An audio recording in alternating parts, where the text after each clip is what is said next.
Yep. It's up now, yes. Okay, great.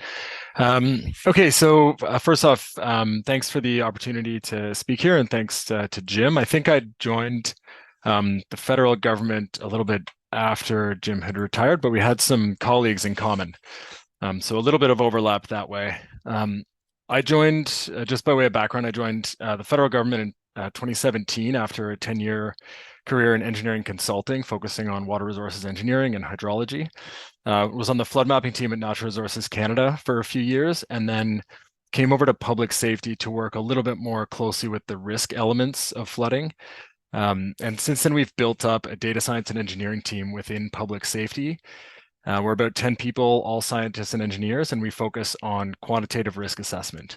So that's sort of the background that we're coming from. And what I'll get into now is a lot of the recent work that's been going on at the federal level, specifically around flood risk. We're also looking in the near-ish term at seismic and wildfire. But for today, I'll really focus on the flood risk pieces of what we're doing. So specifically what we'll look at is the federal view of flood risk in Canada, the programs that are implicated. I'll talk a bit about our flood risk assessment and quantification methodology, and then provide a brief overview of 4 different programs that are kind of the major federal public safety policy programs happening right now. So disaster financial assistance, flood insurance, the federally identified flood risk areas initiative, and then the digital resource or flood risk portal that we're planning on publishing later this year. So at the highest possible level, our top line mandate is to keep Canadians safe from a range of risks, including natural disasters. Flooding, as I think Jim was mentioning, is Canada's costliest natural disaster or natural hazard. And climate change is projected to increase the frequency, severity, and variability of all types of flooding, particularly the type of flash flooding or urban pluvial flooding that Jim was referring to earlier. Total residential flood risk in Canada. So the analysis that we performed, I'll talk about that in a couple of minutes. Really a ground up analysis using the types of models that are available for the finance and insurance sectors, is estimated at 2.3 billion per year of average annual loss. So that's capturing every single possible loss. And we looked at that for every residential address in Canada. So 15.4 million addresses. The exposure to flooding in Canada is growing as a result of shifts in extreme precipitation, as Jim was showing. We're seeing it really in that flash flooding, urban pluvial type flooding rather than stream flow records. So by the time the water shows up into a major river, it's sort of at that point the integration of the whole climate system, and there's a lot of attenuation that goes on. So we're not really seeing major climate change signals yet in most rivers in Canada, but we are seeing these major precipitation events that are driving a lot of losses in urban areas.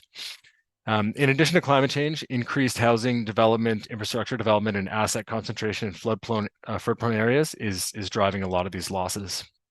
And a significant number of Canadians who are in high-risk flood areas are not aware of their home or property being at risk, and this is a barrier to effective risk reduction.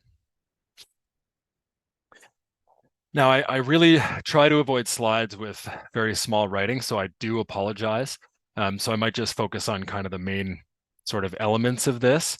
But this is a little bit of the framework that we use to get to the quantitative risk assessment. So on the far left, the blue stack is really the hazard component. So that's like a lot of which comes from Environment and Climate Change Canada, some of it from Natural Resources Canada.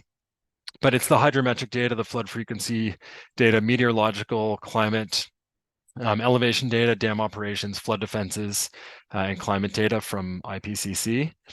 The next stage is the hazard assessment. So really trying to understand the frequency and extents, and in a lot of cases, depths of the flooding. And the yellow circle that you see, that's the type of regulatory engineering flood hazard mapping that's really the best representation of flooding when it happens.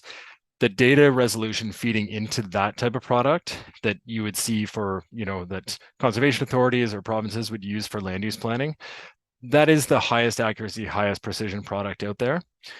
The models that we use and that are currently used by the finance and insurance sectors are these Canada-wide products. So these sort of came online starting around 2015.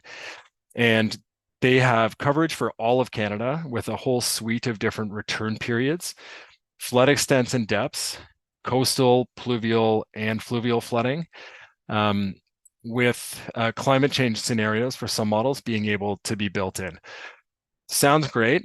In a lot of cases, it's very useful. The trade-off is the accuracy and precision is lower than the detailed local studies. So